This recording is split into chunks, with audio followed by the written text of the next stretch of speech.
where a purely materialistic explanation hits a wall. How can something come from nothing? How can a universe governed by cause and effect not have a first cause? To have a real beginning, something must exist that is not itself caused, something that is eternal and not subject to the limitations of time and space as we know them. This leads us to consider the concept of a creator, a being that exists outside the system it created.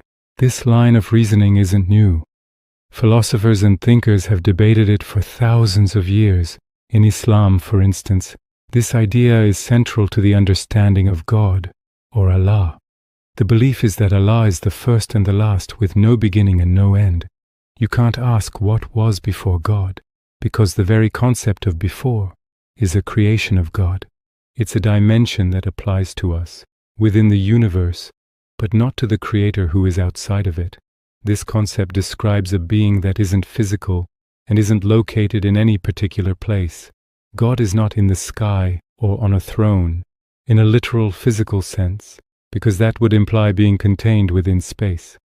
And if something is contained within space, it's also subject to time. Space and time are intrinsically linked. To be the uncaused first cause, the originator of space and time, this being must be completely independent of them. It must be what you might call a higher dimensional being, operating on a level of reality we can't fully comprehend with our three-dimensional minds. So when we ask the ultimate question of origins, we find two parallel paths. Science describes the how with incredible detail: the Big Bang, the formation of stars, the evolution of life. It gives us a beautiful and intricate story of our cosmic history. But when we ask the ultimate why, or what came before, science, by its very nature, falls silent at the boundary of time and space. This is where faith and philosophy offer an answer.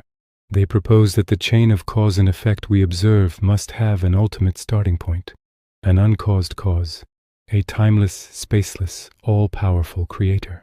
This isn't a God of the gaps argument, where we just plug God in wherever science doesn't have an answer yet. Instead, it's a logical conclusion based on the principle that there must be a genuine beginning. So, did the universe have a beginning? Science says yes, the Big Bang. Does this require a beginner? Logic suggests that a true beginning needs a cause that is outside the system itself. This leads to the concept of a timeless, spaceless creator, an idea that is fundamental to faiths like Islam.